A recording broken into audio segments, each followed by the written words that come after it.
This is Return of Saturn by T.A. Edwards. Look, I'm a scientist. I don't believe in astrology. I remember being taken to a planetarium in my Rocks for Jocks science class explicitly so our TA could break down the absurdity of the idea that your birth date and the alignment of the stars would in any way shape your fate. And because these calculations were done so long ago, the stars aren't even in the right place anymore, he hissed as we patiently waited for the heavens to move above us before realizing that the projector had broken, leaving Gemini forever on the cusp of Aries. I started seeing the term return Saturn popping up in my late 20s. I only knew the term as what was, in my opinion, no doubt's finest album. But in astrology, Saturn takes 27 to 29 years to complete one full orbit around the sun and return to the same zodiac sign as it was when you were born. One website I looked up described it as a cosmic quinceañera. The idea is that it's a rite of passage, a time when you're changing into an adult in a whole new phase of your life, and it's generally agreed at a time when much of your life is going to go completely tits up.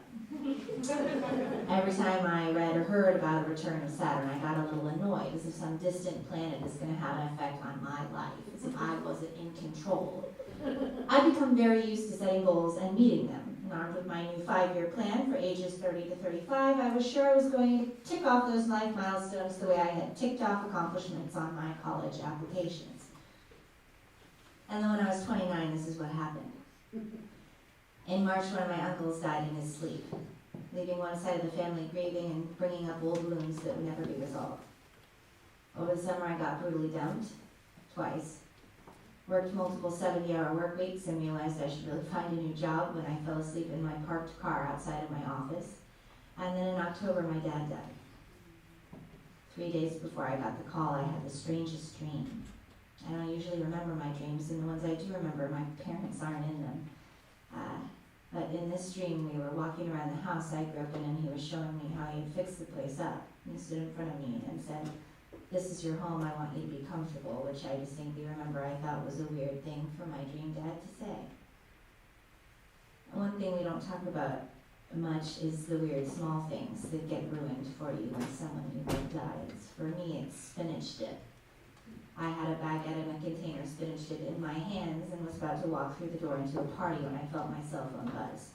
My roommate had left 2 voicemails and 3 texts telling me to call her, which was very unusual, so I went to my car to call her back. And what she said was, 1, she was very, very high. 2, a sheriff's deputy came to the house to look for me. 3, I needed to call the Sacramento coroner's office because 4, your dad's dead. I called my best friends that night and they got me home, blaring Beyonce so loud I couldn't think of anything else. My roommate, who was still pretty high, gave me cold pizza and sat with me all night watching cartoons until it was time to get up and make the worst phone call I've ever had to make. I didn't even need to say it, my aunt knew. As soon as she asked, "How is Dan doing?" and I said, crying, "Well, that's why I'm calling." I haven't touched spinach dip since. We scattered his ashes at the confluence of 2 rivers and in his favorite rose garden. A few nights later, it was Halloween, and I walked under a full moon feeling like the line between my world and wherever my dad had gone was very, very thin. But I also felt deep in my bones a sense of the whole night sky realigning. Since that October, I've never automatically had plans for the holidays. I sold the house I grew up in when I quit my job without finding a new one, and went on a 3-week road trip. No one really questioned my decision because asking nosy questions about your savings and 5-year plan is really more of a parent's job. And I also really learned in a way I hadn't before how to say yes to the things I wanted and no to the things I didn't. For the first time, I wasn't just an adult, I was the only adult in my life.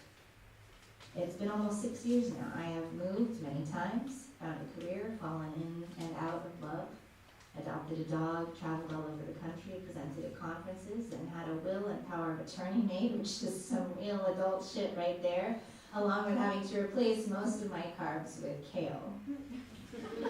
My aunt said your dad would be so proud that you finally bought your own place, although he probably would have encouraged you to do it a little sooner. And I laughed, because she was probably right. It would have been nice if he could have told me himself. My next return to Saturn is supposed to come at 60, although the second one is supposed to be less of a wild ride. I have a solid 25 years of living to do until then, though. And although I still don't really believe that planets millions of miles away are affecting my destiny sometimes on a clear night, I walk outside, look up at the stars, and wonder how the sky will look different to me then. Thank you.